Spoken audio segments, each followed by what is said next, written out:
ये इंटरव्यू सिर्फ तालीमी और मालूमाती मकसद के लिए पेश किया गया है। मीडिया स्टार वर्ल्ड किसी भी हिंसा, नफरत या तासुब की हिमायत नहीं करता। यहाँ पेश किए गए ख्यालात मेहमान के अपने हैं।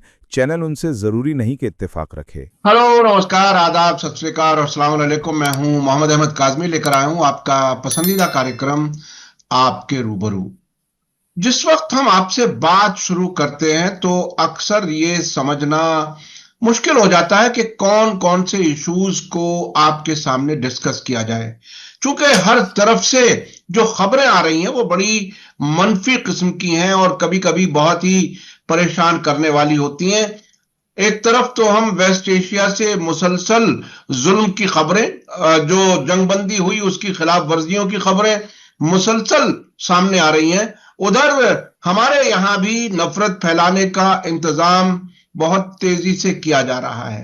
आज प्राइम मिनिस्टर नरेंद्र मोदी जी ने अयोध्या में जाकर के धर्म ध्वज लहराया, तो साथ साथ लोगों ने यह कहने की कोशिश की कि आतंकवाद के खिलाफ झंडा उठा दिया।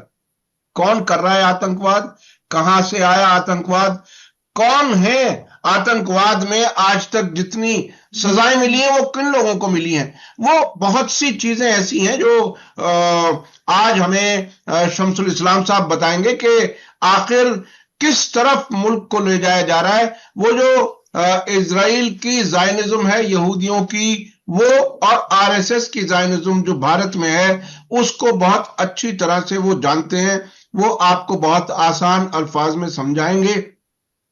आज हम उनसे बात कर रहे हैं भारत में क्या हो रहा है और वेस्ट एशिया में क्या हो रहा है और किस तरह से जायनिज्म, दोनों किस्म का ये जो जायनिज्म है, हालांकि अगर उसको एक्सपेंड करें तो क्रिश्चियन जायनिज्म भी आता है, मुसलमानों वाला भी जायनिज्म आता है, लेकिन आज हम फोकस रखेंगे इजरायली जो जायनिज्म है, यहूदी जायनिज्म और आरएसएस का जायनिज्म जो भारत में हर दिन आपको, हमें, हर इंसाफ पसंद इंसान को परेशान कर रहा है। शमसुल इस्लाम साहब दिल्ली यूनिवर्सिटी के पॉलिटिकल साइंस के प्रोफेसर रह चुके हैं, बहुत बड़े राइटर हैं। आरएसएस पर उन्होंने बहुत सी किताबें लिखी हैं, उसके अलावा भी बहुत से अहम मौजूआत पर किताबें लिखी हैं। सोशल एक्टिविस्ट हैं, बहुत ही बेबाक अंदाज में अपनी बात रखते हैं, सबूतों के साथ। शमसुल इस्लाम साहब, वेलकम है आपका। मीडिया स्टार वर्ल्ड को आप वक्त दे देते हैं, उसके लिए बहुत बहुत शुक्रिया। क्या कुछ है मोदी जी का जो आज का जो, इसे झंडारोहण तो नहीं कहा जा रहा बल्कि रीइंस्टेटमेंट यानी बहाली, अब धर्म ध्वज दोबारा एक तरह से उन्होंने कायम किया, स्थापित किया। क्या मानिए, हम आज के परिप्रेक्ष्य में इसे कैसे समझें? जी, बहुत शुक्रिया। बस एक बात फिर थोड़ा करेक्ट कराना चाहूंगा कि मैं आरएसएस पर ही मेरा काम नहीं है। मेरा काम मजहबी जुनूनियत, मजहबी पागलपन और जो मजहबी मेजॉरिटी जो अकलियतों पर जो जुल्म करती है, चाहे वो बांग्लादेश हो, चाहे पाकिस्तान हो, चाहे इंडिया हो, मैं उस पर लिखता हूँ, मैं उस पर काम करता हूँ। और उसमें एक एक्टिविस्ट के तौर पर उसकी लड़ाई में ये जो मजहबी जुनूनियत है उसके खिलाफ हिस्सेदारी भी करता हूँ। जी।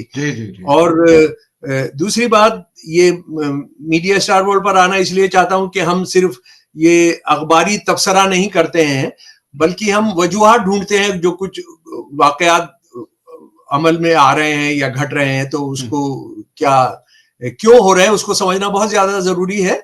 नहीं तो हम रोज बस सुबह उठेंगे और शाम तक कुछ सुनकर चुप होकर अगले दिन फिर कुछ उसी तरह का सुनेंगे, तो उससे अलग कोशिश करते हैं। तो मेरा भी एक मन रहता है कि मैं आपके साथ चर्चा में शामिल हूं। तो देखिए, आज जो घट रहा है इस देश के अंदर, वो दुनिया के सबसे बड़ी जमहूरियत का जो उसका डीजेनरेशन हुआ है, ये उसका एक मिसाल है, उसका एक ये ट्रेलर है उसकी। देखिए, 26 नवंबर 1949 को हिंदुस्तान का जो संविधान है, जिसको हम कहते हैं दुनिया के सबसे बड़ा प्रजातंत्र, सबसे बड़ी जनतंत्र और सबसे बड़ा एक्सपेरिमेंट इगैलिटेरियनिज्म में, डेमोक्रेसी में, बराबरी के अंदर जस्टिस देने वाला, अगर हम उसका प्रीएम्बल ही पढ़ें तो हमको अंदाजा लग जाएगा कि वो क्या संविधान था। और उस संविधान में यह था कि आप धर्म के नाम पर, जाति के नाम पर, आप जेंडर के नाम पर, आप इलाके के नाम पर, आप कल्चर के नाम पर कुछ भेदभाव नहीं करेंगे। और ये इसको सराहा जाता था इसको। और ये भी था कि ये जो देश है, जो भारत, जो हिंदुस्तान, जो कौम है, वो हिंदू, मुसलमान, सिख, ईसाई सब लोग मिलकर बनाते हैं।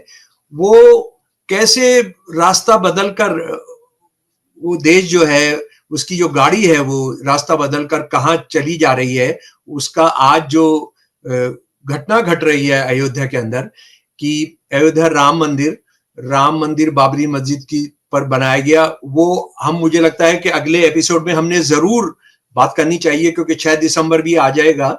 6 दिसंबर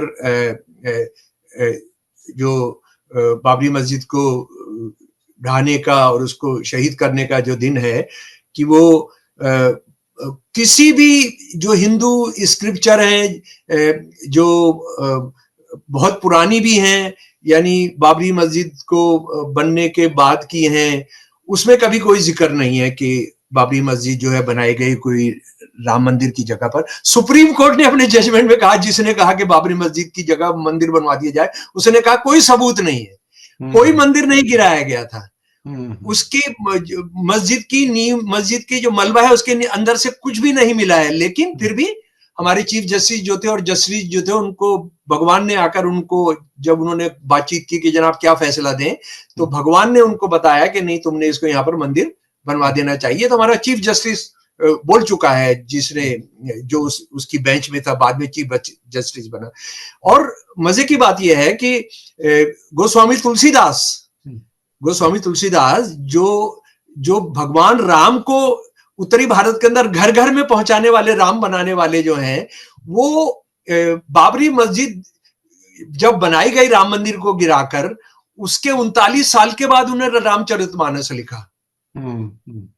39 इयर्स के बाद उन्होंने कोई जिक्र नहीं किया। यानी राम को इतना उपासक, राम को इतना पूजने वाला, राम का इतने मानने वाला, तो आप क्या ये बताने की कोशिश कर रहे हैं कि वो झूठ बोल गए और वो छुपा गए इस बात को? तो ये तो आप मान नहीं सकते हैं, क्योंकि आप जो है ये मानते हैं कि भाई रामचरितमानस जो है उसको आपने एक धार्मिक ग्रंथ ही बना दिया है। आज आपने उसके इंडिया का कॉन्स्टिट्यूशन बना दिया है, जो हमारा संविधान, जो संविधान सभा ने बनाया था उसकी जगह। तो ये राम मंदिर जो कर रहे हैं, और मोदी जी तो मुझे लग रहा है कि भगवान राम से भी शायद ज्यादा हिस्सा रखते हैं, क्योंकि वो भगवान राम की प्राण प्रतिष्ठा कराते हैं, वो उनकी आंख खुलवाते हैं। वो राम मंदिर से मुतालिक कोई भी काम होता है इस देश के अंदर, कोई भी हिंदू नहीं है, कोई भी शंकराचार्य भी कोई इस काबिल हिंदू नहीं है कि जो आज का ध्वज लहरा सके, क्योंकि उन्होंने उसको धोना है, उसका दूध निकालना है राम मंदिर के नाम पर, इस देश पर राज करने के लिए। अपने सारे जो कुकर्म है, अपने सारी जो जनता की तबाहहाली है, वो सब है, उसको आपने जो बचाना है। तो उसमें यह है कि नहीं, राम जो है लगभग ऐसा लग रहा है कि पर्यायवाची है मोदी जो है, यानी उसके अलावा कोई दूसरा इस देश में, दुनिया के अंदर है नहीं जो भगवान राम को अपनी जनता से मिलवा सके, जो मंदिर बनवा सके, जो उसका इनॉग्रेशन करा सके, उसकी क्या कहते हैं, जमीन पूजन करा सके, सबका। तो हमने उसको देखा है।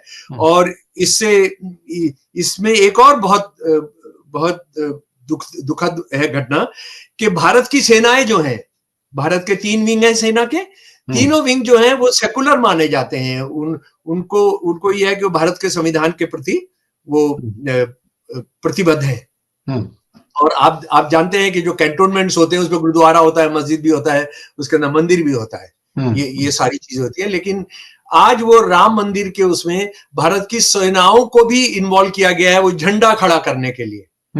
यानी जो बजरंग दल, दुर्गा वाहिनी, RSS और जो तमाम संगठन हैं, उनको वो झंडा खड़े करने की ताकत नहीं थी, उनको नहीं था। तो ये जानबूझकर भारत की सेनाओं को उसमें घसीटा गया, ताकि आप जो है, आपका हिंदुत्ववादी जो प्रोजेक्ट है कि हिंदू और ये देश और मोदी एक दूसरे के सिनोनिमस हैं, एक दूसरे के बराबर है, इसको साबित करने के लिए, जिसका मतलब यह है कि आप इस देश के आम लोगों को, आम जो लोग हैं उनको हड़काने के लिए, जो आपकी उस पॉलिटिक्स का विरोध करते हैं, उनको आप एक और दबाव बनाने के लिए, देखो अब तो सेना भी जो है, अब एयरफोर्स भी जो है, अब नेवी भी जो है वो राम मंदिर के साथ खड़ी है।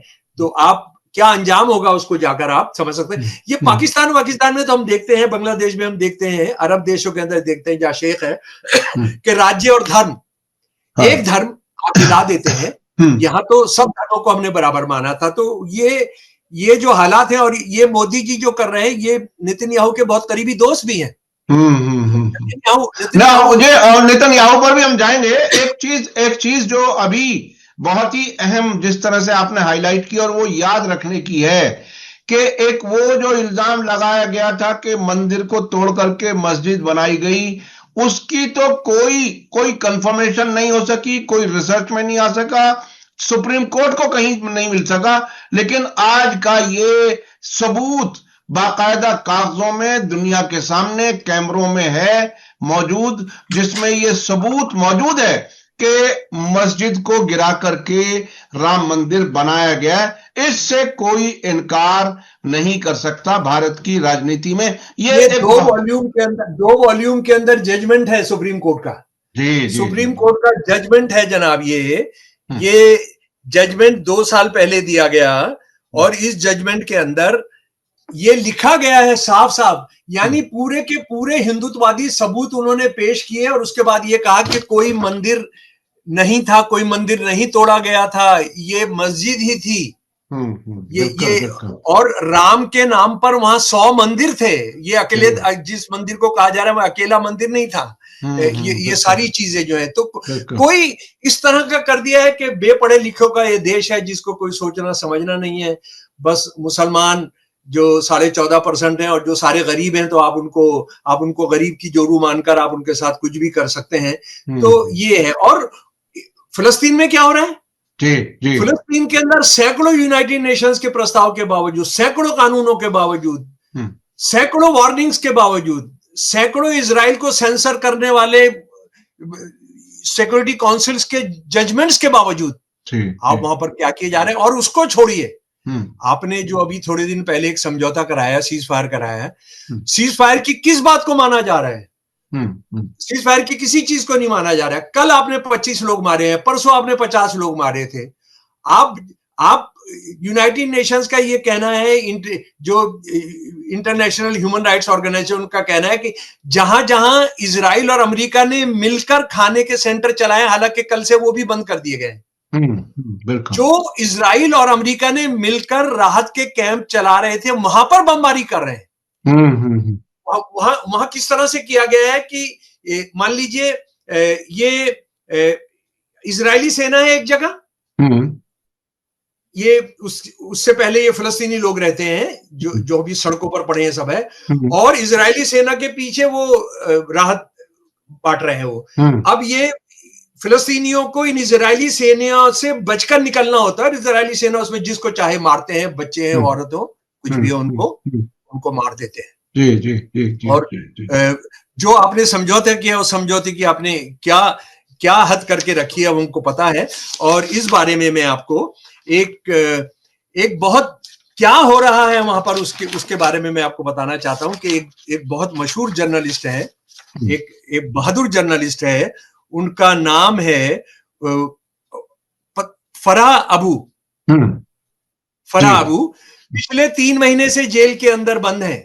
पिछले 3 महीने से उन्होंने अपने वकील के जरिए जो एक मैसेज बाहर भेजा है, जरा उसको 2 मिनट सुन ले मेरे प्यारे दोस्त। जी, बिल्कुल। रोंगटे खड़े हो जाते हैं। लेकिन इस दुनिया में जो ठेकेदार हैं ह्यूमन राइट्स के, जो डेमोक्रेसी जो के लिए वो सेना भेजते रहते हैं, उनकी सेहत पर, उनकी जमीन पर कोई असर नहीं पड़ता है। मैंने बहुत ही खौफनाक चीजें झेली हैं। मुझे आधी रात को गिरफ्तार किया, दर्जनों सैनिकों, 2 महिला रिक्रूट्स जो नए भर्ती किए गए, रंगरूट, कई जीपों और पुलिस वाहनों के साथ। मैंने कभी नहीं सोचा था कि मुझे निशाना बनाया जाएगा। वे मुझे कामरे तुजूर ले गए, एक टॉर्चर देने वाली जगह है, एक कुर्सी पर बांध दिया, जहां एक पाइप से गंदा पानी मेरे ऊपर टपक रहा था। गंदा पानी यानी टॉयलेट का पानी जो है वो टपक रहा था और वो बताया गया कि ये कौन सा पानी है। महिला सोल्जर्स ने मेरे हाथों पर सफेद प्लास्टिक की रस्सियां इतनी कसकर बांधी थी कि मेरी नस सूज गई। एक अफसर उसमें उसको थोड़ा रहम आया तो उसने प्लेयर से उसको काट दिया जब उसने देखा कि मेरी सारी नसें बाहर आई। ये भी देखिए जरा, कुत्ते मेरे पैंट फाड़ रहे थे। कुत्ते भी होते हैं इनके साथ, और वो कुत्ते जो है इस महिला के पैंट फाड़ रहे थे। फिर उन्होंने मुझे सॉलिटरी में डाल दिया, एक कमरा जहां सिर्फ इलेक्ट्रिकल बॉक्सेस थे, एक ऐसा कमरा जहां पर वो जो ये डिस्ट्रीब्यूशन बॉक्सेस होते हैं बिजली के, वो मुझे ये जलील कर रहे थे ये बताकर कि अच्छा तू पत्रकार है। उन्होंने मुझे मजबूर किया कि मैं अपना फोन ऑन लॉक करूं। उन्हें एक रशियन कंपाउंड है, कोई जगह है, वो किसी हॉरर फिल्म से कम नहीं था। उन्होंने मुझे हैंडकफ्स, लेग शेल, पैरों के अंदर बेड़ियां और कंधों पर भारी चेन डालकर अंदर धक्का दिया। वहां कई अफसरों ने मेरी पिटाई की, मर्द अफसरों ने मेरी पिटाई की। एक महिला सिपाही ने मेरे बाल खींचकर मेरा सिर दीवार पर मारा और मुझे इजरायली झंडा चूमने का आदेश दिया। मैंने मना किया तो उसने मुझे लात मारी। मैं बीमार थी। कांपती आवाज में वो आगे कहती है, रमला में उन्होंने मुझे छोड़े हुए कमरे में डाल दिया, एक छोटे से कमरे में डाल दिया और लाइट बंद कर दी। मैं चीखने लगी।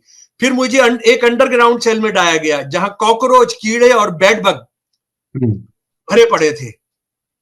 मैं पूरी रात रोती रही। कॉकरोच मेरे चेहरे और शरीर पर चढ़ गए थे, निशान आज भी हैं। ठंड की वजह से कई बार बेहोश हो गई और ट्रांसपोर्ट की हालत बेहद कठोर और डरावनी थी। 55 दिनों के बाद उन्हें डायमंड प्रिजन में शिफ्ट किया गया। अपनी साथी पत्रकारों से निराश होकर वो कहती हैं, बदकिस्मती से जो दुनिया के पत्रकार हैं उसके बारे में वो बहुत नाउमीद हैं। मुझे अपने फेलो जर्नलिस्ट से दुख पहुंचा। उन्होंने मेरी रिहाई के लिए ना कोई दबाव बनाया ना आवाज उठाई। ये सारी इंटरनेशनल जर्नलिस्ट को कह रही हैं वो। मुझे मेरे काम की वजह से गिरफ्तार किया गया था। मैं चाहती हूं कि आजाद पत्रकार मेरी आवाज सुने। अपने परिवार, खासकर अपनी माँ के लिए वो लिखती हैं, ये बच्चियां कैसे पैदा होती हैं वो भी जान लें। माँ, मैं आपको बहुत याद करती हूँ। मैं लड़कियों की आपके बनाए हुए मामूल के बारे में बताती हूँ।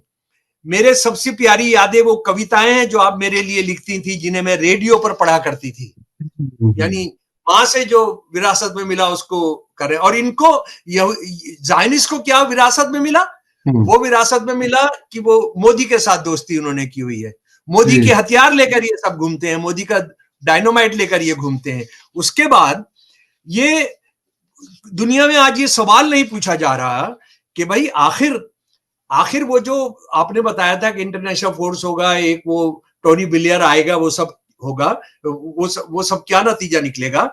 ये 20 नवंबर 2025 को बीबीसी की एक जर्नलिस्ट हैं, उनका नाम है येलेंडे कैनल, हालांकि नेल कहा जाएगा, जी बिल्कुल। उन्होंने कहा कि मुझे एक ऐसा रेयर मौका मिला कि साउथ इजराइल के अंदर जो कमांड है इंटरनेशनल स्टेबलाइजिंग फोर्स, इस्तेकाम फोर्स जो है, जो जिसको बदकिस्मती से उसकी बात की थी ट्रंप ने, लेकिन 17 नवंबर 2025 को यूनाइटेड नेशन सिक्योरिटी काउंसिल ने भी उसको हरी झंडी दे दी। उसके अंदर मैं गई एक कमांड में। इसका जो नेतृत्व है, इसकी जो लीडरशिप है, यूएस सिविल मिलिट्री कोऑर्डिनेशन कर रही है। इसमें 20 देशों के सिपाही अफसर मौजूद थे। उसमें कोई फिलिस्तीनी नहीं था, उसमें कोई यूनाइटेड नेशंस का नहीं था, और मैं जो फोटो मैंने देखा है उसमें कोई भी अरब नहीं दिख रहा है। यानी वो अरब वालों ने कहा होगा शायद, अगर है भी, जैसे टर्की है, सऊदी अरब है, कतर है, उन्होंने कहा होगा कि हमारा फोटो नहीं रखा जाए, लेकिन ये उसके अंदर है। और इसके अंदर जो कोई फिलिस्तीनी रिप्रेजेंटेशन नहीं है, जैसे मैंने आपको बताया। यूनाइटेड नेशंस जो पीस कीपिंग फोर्स हजारों आदमी अपने एनरोल पर रखती है, किसी को बुलाकर कहीं भेजती है, अफ्रीका भेजते हैं, वो लैटिन अमेरिका भेजते हैं, सब जगह भेजते हैं, उनका कोई बंदा नहीं है। तो ये सारा अमेरिका का खेल है। अच्छा, उसके बाद जो यूनाइटेड नेशंस के राहत के जो चीफ है टॉम फ्लेचर, टॉम फ्लेचर ने 13 नवंबर को एक इंटरव्यू में कहा, और उनसे जब बाद में कहा गया कि आपने क्या सच कहा, उन्होंने कहा कि बिल्कुल सच है कि अगर एक हफ्ते के अंदर बच्चों का खाना नहीं पहुंचा तो 14,000 बच्चे, यानी अगले, इन्होंने ये 13 को कहा था, 13 को, तो इसका मतलब है कि ये वो बच्चे मरना शुरू हो गए। 14,000 बच्चों की हम जिंदगी नहीं बचा सकते हैं। सारी दुनिया तमाशा देख रही है। और उसके बाद हमारे यहाँ तो, हमारे देश में तो एक बंदा है नोबेल प्राइज जिसको मिला है, विद्यार्थी नाम है उसको, वो वैसे आरएसएस का आदमी है, आरएसएस के मुख्य प्रोग्राम भी गया था, वो चुप बैठा है, बच्चों के नाम पर उसका नोबेल प्राइज मिला है। तो ये सब हो रहा है। एक बार वो आरएसएस का हो जाता है तो फिर उसको कोई इंसानियत नाम से कोई चीज नहीं होती। लेकिन आप उसके साथ ये भी मेरे प्यारे दोस्तों सुनिए कि महमूद ममदानी, जो जोरान ममदानी के फादर हैं, उन्होंने कहा है कि सिर्फ एक बड़ी वजह जिससे जोरान जीते हैं न्यूयॉर्क का चुनाव, वो था उनका फिलिस्तीन के हक में मजबूती के साथ खड़ा रहा। जी। जब ये सारे अरब देश, सब दलाल, इजराइल के दलाल, जब इजराइल का नाम लेने से बच रहे हैं, जब फिलिस्तीन के लिए आप इंडिया में रैली नहीं कर सकते हैं, अरब देशों के अंदर रैली नहीं कर सकते हैं, अगर आप हज करने गए, वहां पर आपने नारा लगा दिया तो आप गिरफ्तार कर लिए जाएंगे। उम्रा करने गए और फिलिस्तीन के नाम ले दिया तो आप गिरफ्तार कर लिए जाएंगे। वहां पर जोहरान ने न्यूयॉर्क, जहां अमेरिका में सबसे ज्यादा यहूदी रहते हैं, हम एक ये मानते हैं ना, सारे यहूदी जायनिस्ट होते हैं, सारे यहूदी मुसलमान विरोधी होते हैं, फिलिस्तीनी विरोधी, ऐसे नहीं होता है। तो उन्होंने कहा है कि एक चीज जिसने बहुत मजबूती से जितवाया वो ये है। अच्छा, उसके बाद फिलिस्तीनी जो आर्टिस्ट है वो क्या कर रहे हैं, बमबारी। ये बहुत ही अहम है। मैं जरा बीच में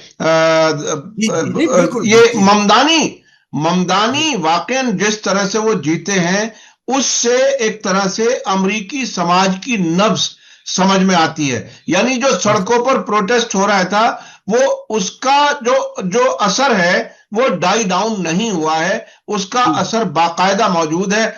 और वहीं कुछ लोगों का तो अंदाज यह है कि अमेरिका से ही वो उम्मीद की किरण जो निकल करके आई है न्यूयॉर्क से, वो वाकई हो सकता है दुनिया की बड़ी तब्दीली की तरफ वो इशारा हो। क्योंकि अमेरिका की अगर मदद खत्म हो जाए इजराइल को, तो इजराइल ये सब नहीं कर सकता जो कुछ वो जुल्म कर रहा है। जी, आप अपनी बात जारी रखें। जी, असल में ये जोरान ममदानी ने जो ट्रंप को उसके घर में, उसके डैन कहते हैं हम, उसका जो डैन है, उस डैन में जाके फाशिस्ट कहा। जरा कल्पना कीजिए अपने हिंदू हृदय सम्राट से, हमारे प्रधानमंत्री मोदी से, अगली बार ट्रंप सरकार, अगली बार, अभी उसको कहीं भी मिलने की, अपने छुपते घूम रहे हैं। ट्रंप के कितने बड़े पैरोकार थे ट्रंप के। हाँ जी, बिल्कुल। और इधर ये देखिए, ये नौजवान बच्चा, उसने कमाल किया है। जिस तरह से ट्रंप उसके सामने झुके हुए नजर आए, उन्होंने इस हद तक की इजाजत दी कि तुम मुझे फासिस्ट कह सकते हो, इसके सफाई देने से बेहतर है कह दो कि हाँ फासिस्ट हूं, कोई मसला नहीं, मुझे नहीं लगेगा। तो अगर मोदी, अगर हमारे देश का, दुनिया के सबसे बड़े प्रजातंत्र का प्रधानमंत्री भी अगर थोड़ी रीढ़ की हड्डी होती, खैर आरएसएस में जाने के बाद रीढ़ की हड्डी तो होती नहीं है। जी। आप होती नहीं है। मैं बार बार कहता हूं कि औरंगजेब का राज भी आ जाए तो आरएसएस वाले सबसे पहले दौड़ कर जाएंगे, ये मुल्लाओं से पहले दौड़ कर जाएंगे। जी। मुल्लाओं से पहले दौड़ कर जाएंगे कि जनाब हम तो आपके लिए कब से इंतजार कर रहे हैं। अच्छा, उसके बाद एक चीज मैं और बताना चाहता हूं, उसकी एक मिसाल ताजा वो भी है, जो तालिबान का मिनिस्टर भारत में आया, उसको इन्होंने वेलकम किया। ये बिल्कुल ने कहा औरंगजेब भी हुकूमत में आए तो ये तालिबान के सामने नहीं, तालिबान के सामने हो गए। और आप देखिए कि ये जो मोदी साहब का आज प्रोग्राम हो रहा है ना, आप व्हाट्सएप ग्रुप जो हैं, जो ये आंटी और अंकलों के, ये इनके, उसमें हो रहा है, ये जो झंडा है ये आतंकवाद के खिलाफ मोदी जी ने लहराया है ना। और दुनिया का सबसे बड़ा आतंकवादी देश जो है, जिसके लिए हजारों अमेरिकी सैनिक मर गए, उसको यहाँ बुलाते हैं, उसके लिए प्रेस कॉन्फ्रेंस करते हैं, उसको देवबंद जाने देते हैं,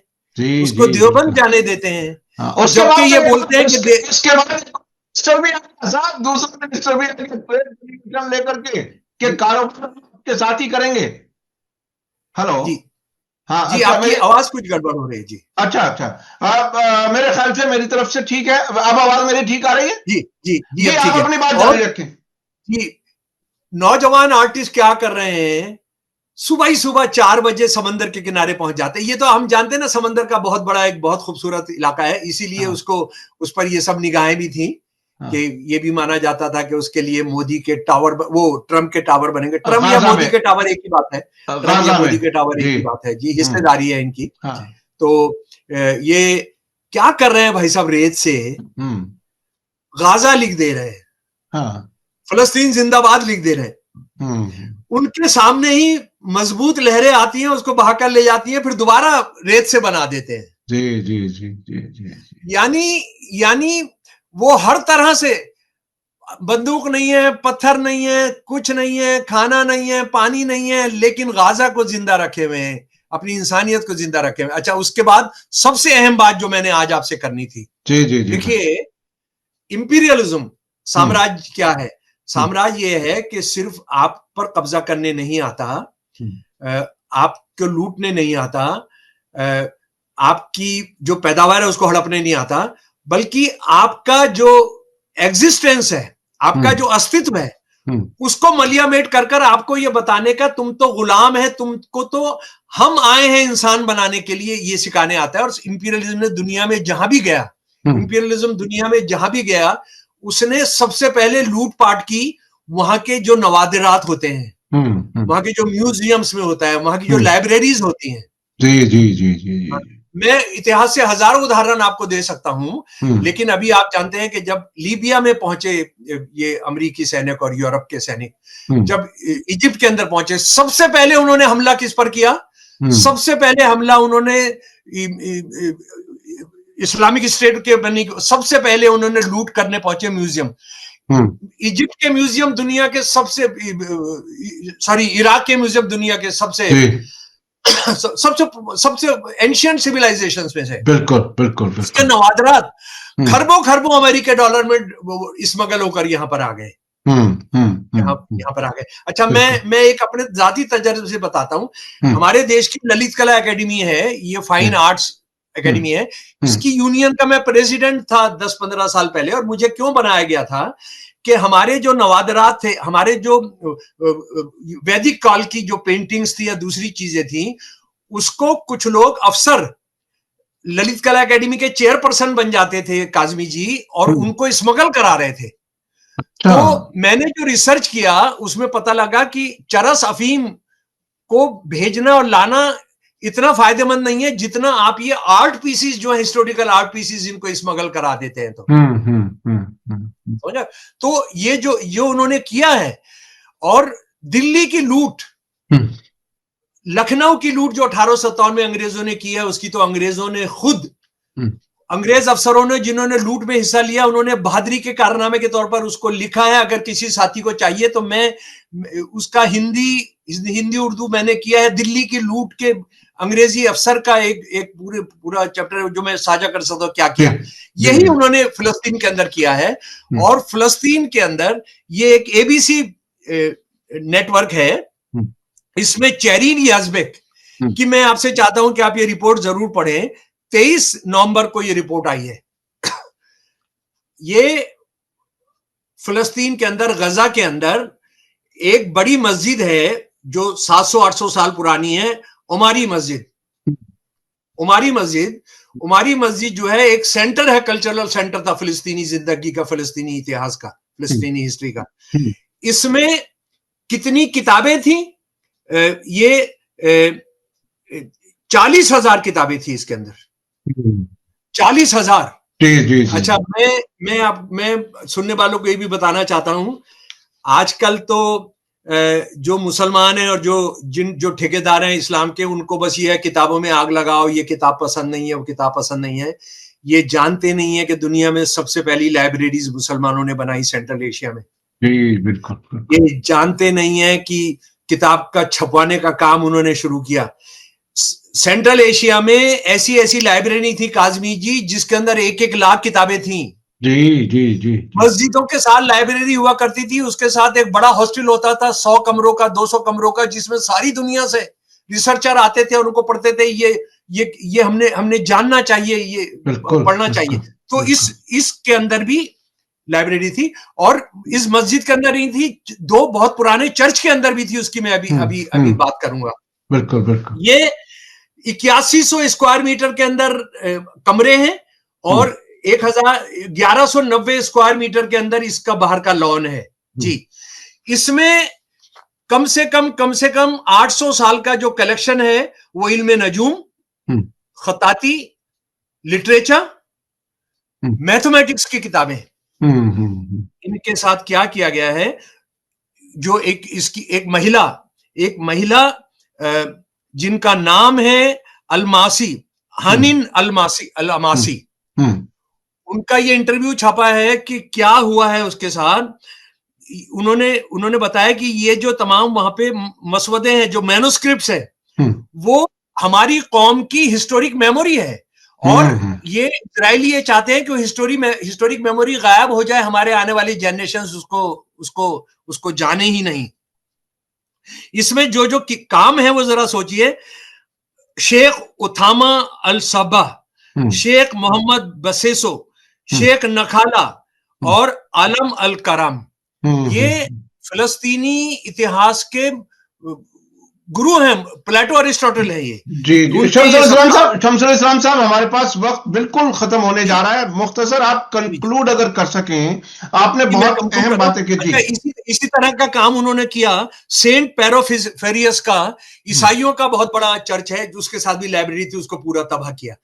ये लोग क्या कर रहे हैं, छोटी सी टीम बनाकर जो सारा ढा दिया गया, उसमें से पेजेस निकाल रहे हैं, उसमें से पेजेस निकालकर उसको एक जगह जमा कर रहे हैं, बचाने की कोशिश कर रहे हैं। पैसे नहीं है, कुछ भी नहीं है। तो ये ज़ायनिज्म जो है, अब आप देखिए कि किस तरह से हिंदुत्ववादी ज़ायनिस्ट जो है यहाँ पर, किस तरह से यहाँ लाइब्रेरी, आप जानते हैं बिहार के अंदर बिहार शरीफ की लाइब्रेरी को कैसे आग लगाई उन्होंने, किस तरह से, और इल्जाम देते हैं मुसलमानों को कि मुसलमान लाइब्रेरी जलाते हैं। जी, मुसलमान लाइब्रेरी जलाते हैं। तरीके दोनों तरफ एक ही तरह से अपनाए जा रहे हैं अपने दुश्मनों को खत्म करने के लिए और मुसलमानों को खत्म करने के लिए। ये बहुत ही, आपके पास बहुत अहम सबूतों के साथ इंफॉर्मेशन होती है, हम उसके लिए शुक्रगुजार हैं। शमसुल इस्लाम साहब, आपसे जब भी बात करते हैं तो वक्त ऐसे निकल जाता है, लोग कई बार ये कहते हैं कि ये वक्त जरा बढ़ाया जाए, लेकिन बहरहाल वक्त की हदें हैं, आपके पास भी वक्त की बहरहाल कमी है, मसरूफ शख्स हैं, इसलिए हमें बात यहीं खत्म करनी पड़ी। और मैं अपने दर्शकों से कहना चाहूंगा कि आपको आज का वीडियो कैसा लगा कमेंट्स में जरूर लिखें, और ज्यादा से ज्यादा लोगों तक शेयर करें, ताकि जो बातें सबूतों के साथ शमसुल इस्लाम साहब ने की हैं वो ज्यादा से ज्यादा लोगों तक पहुंच सकें। इसी के साथ मुझे दीजिए इजाजत। धन्यवाद, शुक्रिया, जय भारत, जय हिंद। हमारे चैनल मीडिया स्टार वर्ल्ड को सब्सक्राइब कीजिए और बेल आइकॉन दबाइए, ताकि हमारी हर नई वीडियो का नोटिफिकेशन आपको सीधे मिलता रहे। अगर आपको हमारी खबरें पसंद आती हैं तो उन्हें अपने व्हाट्सएप, इंस्टाग्राम, फेसबुक और ट्विटर अकाउंट्स पर शेयर करना ना भूलिए, ताकि और लोग भी हकीकत से वाकिफ हो सकें।